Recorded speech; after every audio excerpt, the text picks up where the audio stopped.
Bonjour à tous et bienvenue à l'émission Stop. On est à Granby aujourd'hui et j'ai des superstars que vous connaissez peut-être pas parce que c'est des gens qui travaillent dans l'arrière-scène, qui ont fait la production, la composition de musique que vous avez entendue dans des films, sur un album, mais que, évidemment, il apparaît dans les credits à la fin. Mais je vous le présente, Richard Fortin. Alors, bienvenue à l'émission Stop. Bonjour. Et André Charette, excellent musicien du coin qui a fait toutes sortes de bandes, on va parler avec, et Mireille Bourgard. Bonjour. Alors, Mon guitariste favori. Ton guitariste favori. Oui. Même en haut de Jimmy Page puis Eric Clapton. Ma grande influence, oui. Ah! Ouais. Bien, content, parce que c'est un maudit bon. Si je recule dans le temps, là, André, c'est que moi, quand j'avais 14 ans, je me suis acheté ma première guitare. Et puis, à 15 ans, quelqu'un m'a dit « Ah, il faut que tu vois André Charette. » Fait que, évidemment, on a rentré par la porte d'en arrière parce qu'on avait 15 ans. Et puis, là, j'ai vu André Charette jouer. Puis là, c'était la piqûre, là, tu sais. C'est wow! Wow! Et puis, peu après, j'ai entendu Led Zeppelin 1 et Led Zeppelin 2. Puis là, c'était la deuxième piqûre définitive, là. Et puis, j'étais à Granby. J'ai eu la chance de jouer dans le band de Donald-Lautrec à Montréal. Et puis, on a commencé à pratiquer un peu. Il est venu le temps de signer des contrats, une espèce de contrat. Et puis, il fallait que je marque mon âge avec la date de ma naissance. Et puis, Donald-Lautrec vient me voir. Il dit « Richard, t'as juste 17 ans. » J'ai dit « Oui. » Ah, il dit « Mon vieux, je m'excuse. » C'est juste effacer un chiffre. Et il dit « Je peux pas. Il faut que tu aies 18 ans parce qu'on va jouer dans les établissements où il faut que tu aies 18 ans. » Donc là, j'étais découragé parce que ça allait bien. Donc, il fallait que... Bon. Et puis après ça, j'ai décidé, je vais aller étudier la musique. J'ai commencé à aller des cours de guitare. Puis en 1983, je suis déménagé à Toronto, sachant très bien que je connaissais pas personne là-bas. Et puis, tout le monde me disait, la meilleure chose à faire, c'est d'essayer de jouer le plus souvent possible. Fait que j'ai commencé à jouer dans un petit bar pas loin, un restaurant, juste solo guitare, là, tu sais, moi-même. Et puis, il y a quelqu'un qui me regardait, puis à un moment donné, il vient me voir, il dit, moi, j'étais en train de jouer un medley des Beatles. Et puis, pour solo guitare que j'avais fait. Et puis, il dit, t'as-tu ça par écrit, par hasard? J'ai dit non, mais si tu reviens dimanche prochain, donne-moi 5 jours, là, je vais te l'écrire. Fait qu'il revient, puis je lui donne, puis il regarde ça, puis il dit, écris ton numéro de téléphone. Et puis, j'écris mon numéro de téléphone, puis une semaine plus tard, Léona Boyd m'appelle, elle dit, écoute, moi, je veux changer mon répertoire, je veux faire des choses différentes. Et puis, donc, c'est comme ça que je l'ai rencontré. Puis là, on m'a dit, est-ce que tu fais des arrangements? C'est-à-dire des compositions musicales aussi? J'ai dit oui. Et puis des orchestrations, j'ai dit oui, je suis capable d'écrire pour un orchestre symphonique. Et puis, Léona Boyd, c'est pas... C'est un guitariste classique. Oui, très connu, là, qui a publié des albums. Ouais. Et puis, tu écrivais une partie des chansons. Des arrangements pour elle. OK. Des arrangements pour ce guitare solo et puis de la composition aussi. Et puis, en 85, on est allé à Londres et pour enregistrer son album Persona avec un son complètement nouveau. Et puis, avec Eric Clapton, David Gilmour de Pink Floyd, Yo-Yo Ma, Michael Kamen qui était producer, Michael Kamen qui a écrit la musique de Die Hard, Everything I Do It For You, Bryan Adams, etc. Même des X-Men. Ce qui est arrivé, c'est que j'ai passé 2 semaines là-bas avec Michael et puis on commence à travailler sur l'album. Et puis à un moment donné, Michael me dit ça serait dommage que tu visites pas la ville de Londres passer 2 semaines à Londres. Un jour, j'ai décidé de prendre un break et puis d'aller visiter la ville. Et puis, le lendemain, quand je suis revenu au studio, Michael me regarde d'un air très coupable. Et puis, il me dit, je sais pas comment dire ça, mais Eric Clapton m'a appelé puis il m'a dit qu'il y avait du temps pour enregistrer ses guitares de hier matin. Et puis, évidemment, à ce moment-là, il n'y avait pas de cell phone, il n'y avait pas de cellulaire. Fait que, ouch. Mais il m'a donné son pic. Mais l'autre incident, c'est à un moment donné, j'étais dans la salle d'enregistrement, de la chambre d'enregistrement. Et puis, il y a un monsieur qui rentre et puis il me demande est-ce que tu as vu Michael? J'ai dit oui, il est dans la chambre de Control Room. Et puis, je l'ai pas reconnu. Et puis, Michael revient avec lui, puis il dit Richard, je te présente David Gilmour de Pink Floyd. T'as entendu Pink Floyd? Puis, je l'ai pas reconnu parce qu'il avait pris du poids. Mais une autre anecdote qui est arrivée à un moment donné, j'ai joué dans un band. C'est une série de télévision qui s'appelait In Session. Puis à chaque semaine, ils ont fait une session avec Glenn Campbell, qui était un guitariste extraordinaire. Et puis, c'était Chet Atkins. On était le backup de Chet Atkins. Là, on est plus dans le country un petit peu. Hein? Moi, j'étais dans le band. Musique country, western. Fingerstyle, not western, fingerstyle. Et puis, j'étais pendant le break, et puis je pratiquais mon fingerstyle, puis je savais pas que Chet Atkins était en arrière de moi. Puis il vient me voir, puis il me dit hey, c'est bon ce que tu fais. Et je regarde Chet Atkins, j'ai dit, oh my God, c'est Chet Atkins, le légendaire Chet Atkins, il vient de me dire ça. J'ai dit, tu sais, il y a beaucoup de gens, M. Atkins, qui me disent que ma main droite n'est pas correcte. Puis il me regarde et il dit, sais-tu quoi? Il y a beaucoup de gens qui me disent la même chose. Et puis après ça, Léonard m'a demandé de produire son album Camino Latino. Et puis c'est là qui était plus latin, Nuevo Latino qui appelle. Et puis j'ai eu l'idée d'avoir Steve Morse de Deep Purple et puis Al Di Meola. Et puis les deux ont enregistré sur deux de mes pièces. On a eu une nomination du Juno pour ça. Et puis, c'était une expérience pas mal extraordinaire. Il y avait 24 musiciens. Et puis, contrôler 24 musiciens, organiser tout ça, là, c'est... As-tu tout composé leur part? Moi, j'étais le producer. Simplement la job du producer arranger. On voit ça souvent dans les credits d'un album. Ouais. Produit par... Et puis, on a Metallica qui sont allés à Vancouver, Bob Rock. Mais qu'est-ce que ça fait un producer? Ben, c'est principalement de regarder la grosse image, là, et puis d'avoir un plan d'action. Parce que tu veux pas que l'album s'en va de gauche à droite puis du nord au sud, là. Parce que t'as différents musiciens, et puis la personne aussi qui est l'artiste principal, ben elle, il faut qu'elle s'entoure d'un comfort zone, comme on dit, d'une zone confortable. Et puis... Des fois, si un musicien arrive et puis je lui dis, ben c'est un petit peu trop comme ça, c'est un petit peu trop rock pour elle, ou un petit peu... C'est juste en fin de compte de faire certain que l'album va faire un beau cercle. Okay. D'une pièce à l'autre, ça va être agréable d'écouter à la place d'avoir wow, c'est quoi ça? C'est différent, là, tu sais, ou ça me saute aux yeux. Ou... Puis est-ce qu'on a encore besoin de producers aujourd'hui? Avec l'artificielle intelligence, là. J'espère, mais c'est tellement fou aujourd'hui, là. Puis pour être honnête, là, moi, si j'avais 20 ans aujourd'hui, je sais pas. Je me poserais des questions. Mais c'est correct parce que ton parcours va aider plein de gens à faire beaucoup de belles choses dans la musique. Mais aussi, ce que le COVID a fait aussi, c'est qu'il y a tellement... Ça a été une explosion de maladies, mais c'était une explosion aussi de talent, parce que les gens étaient confinés chez eux, et puis on commence à pratiquer. Et puis, là, on découvre des talents énormes. Moi, je regarde des guitaristes qui ont 18 ans sur YouTube, et puis je me dis, même si le bon Dieu me donnerait 10 vies, je serais pas capable de jouer comme ça. Donc, ça a du bon. La technologie, je trouve que c'est phénoménal, l'artificielle intelligence, tout ça, mais à condition que ça soit utilisé de la bonne façon. Sure. D'accord. OK. Là, on est chez toi, mais on a deux autres super invités. Et puis, j'aimerais parler, André, on a jasé un petit peu avant, puis moi, j'ai mon oreille attrapée parce que tu as participé au groupe Tension. Explique-moi tout ça. Je veux pas perdre la carte. Tension, le premier groupe, c'est dans les années 70, avec André Duval, Normand Drolette, Ricky Honor et moi-même. on a participé à un concours d'orchestre du Canada. 380 orchestres.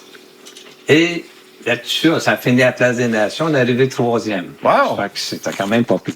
Après ça, Pierre Gravel, il a rencontré Jean Molot. Jean Molot sortait avec René Martel. Puis il a cherché un band.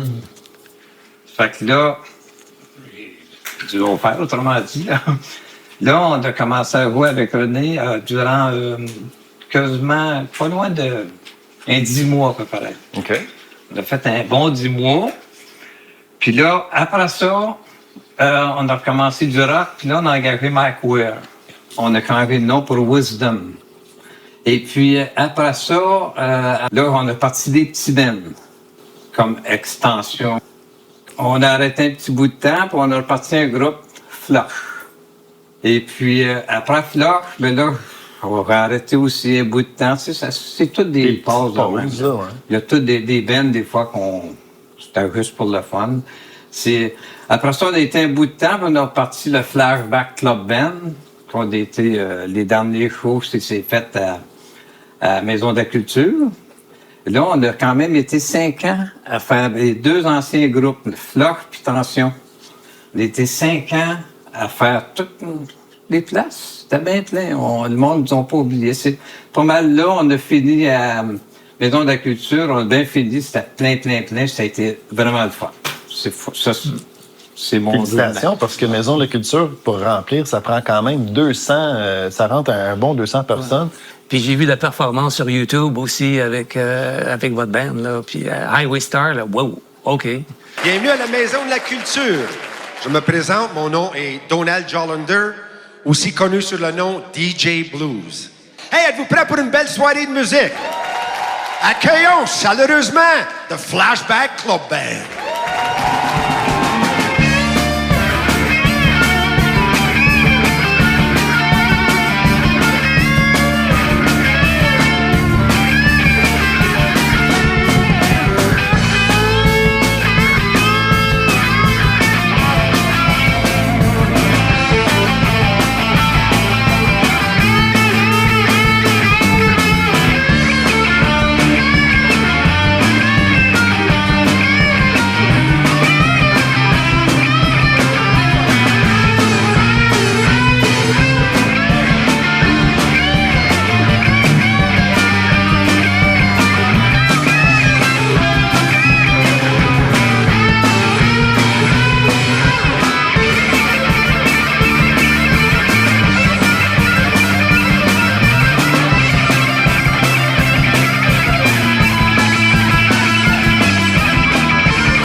Je pense que Richie Blackmore aurait été wow! J'aurais été content. Ah, mais Richie Blackmore, ça a été mon idole longtemps. Ah, je te comprends, je l'aime tellement. Ben, moi aussi, ouais. Si on était samedi soir, puis tu voudrais sortir là, de nos jours, aller voir un band comme Tension, là, mais est-ce que ça se fait aujourd'hui, en 2025? Même s'il y en a, c'est plus l'ambiance. Nous autres, on a connu les meilleurs temps avec l'Overclass, puis nous autres, les index avant, les années 64, ça, là, on jouait à Bonsoir copain en direct. C'est de valeur, ça passe au feu, tout est facile. Les gants blancs, ben oui, Jerry, toute la gang, je connais ça tout, là. Bon, en parlant de Jerry Boulet, Mireille a travaillé sur le film Jerry. Parle-nous de ça. Ouais. Ben bonjour, moi j'ai été agente de casting pendant à peu près 10 ans. J'ai fait beaucoup des gros tournages, Jerry Boulet, le film. J'ai fait aussi beaucoup d'émissions à la télé. J'ai été même dans du américain. Puis, j'étais souvent une des agentes qui avait le plus de figuration ou de personnes sur le plateau avec les gens. J'ai adoré ça. Moi, je suis contente de faire parmi eux, grâce à mon oncle. Fait que c'est lui qui a donné le nom à Richard pour que je fasse la vidéo avec lui.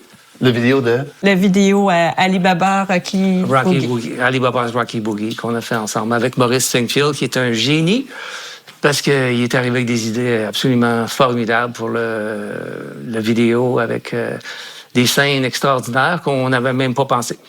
C'est maintenant sur YouTube. Oui, ça s'appelle Alibaba's Rocky Boogie. OK.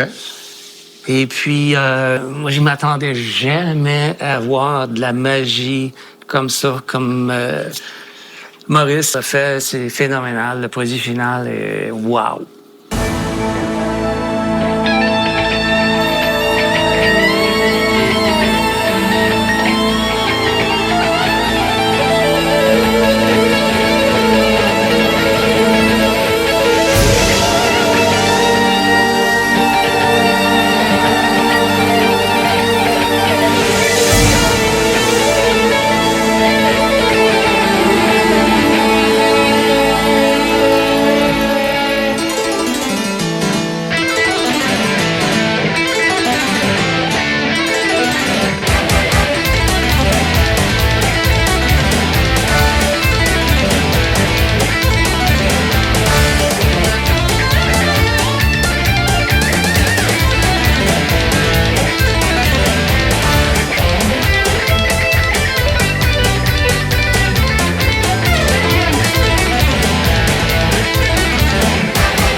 C'est moi qui joue tous les instruments.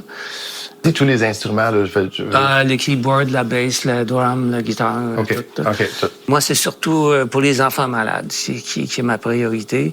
Mais à un moment donné, peut-être l'année prochaine, on aimerait ça. Pour les enfants et les adultes, pour les enfants de tout âge. Là. Mais j'aimerais tellement ça qu'on présente la vidéo pour l'hôpital de Sainte-Justine pour les enfants malades ou l'hôpital de Toronto pour Hospital for Sick Kids et puis Vancouver aussi. Mais c'est des choses qui prennent du temps. Là. Moi, malgré le domaine que je travaille dans la santé, puis je suis préposée à soins à domicile dans les maisons privées. Fait que moi, j'ai déjà commencé à montrer à certaines personnes ce vidéo-là sur mon téléphone. Puis ils me disent, ben bravo avec le domaine que tu travailles. Fait que ça me touche beaucoup à cœur, moi aussi, les enfants malades, parce que j'ai eu des enfants qui ont eu certains problèmes, puis j'ai été justement très bien accueillie à Sainte-Justine. C'est avec le temps, justement, qu'on bâtit de quoi de plus solide aussi. Puis on a 2 bons caméramans avec nous. Fait qu'ils se cachent en arrière des caméras, mais ils sont très bons avec nous. Fait que c'est l'idéal là, pour nous aussi. Ouais. Puis on tient à remercier la ville de Granby aussi pour Exactement. nous avoir donné l'occasion de filmer. Puis l'Atelier 19, qu'on a pris un de ses créations qu'il avait fait aussi. C'est eux qui font beaucoup de décors dans la ville de Granby. Ouais. C'est vraiment bien. J'ai toujours pas arrêté ma passion dans la couture, dans les créations. Okay. Je fais des créations. J'ai suivi des cours de styliste. Fait que j'ai maintenant une personne avec moi qui est styliste avec moi que j'ai montré aussi personnellement.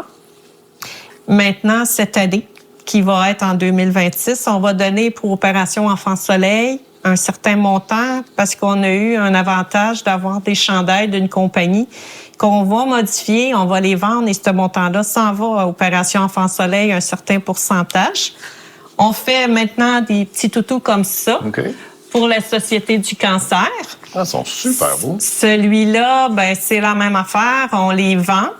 On va mettre une phrase positive pour aider justement les malades. Et on a un dessinateur maintenant qui nous fait des dessins personnalisés comme celui-ci. On fait après les impressions directes sur les vêtements. Mais je suis certain que le travail que vous faites tous ensemble va aider. On espère, oui. Je pense que Maurice il va vous montrer de certaines choses que j'ai faites. Un court-métrage animé qui s'appelle Spring, qui était en fin de compte un concours partout au monde. Tout le monde avait la même image, le même film, mais tous les compositeurs avaient quelque chose de différent. Et puis, c'était pour une bonne cause aussi.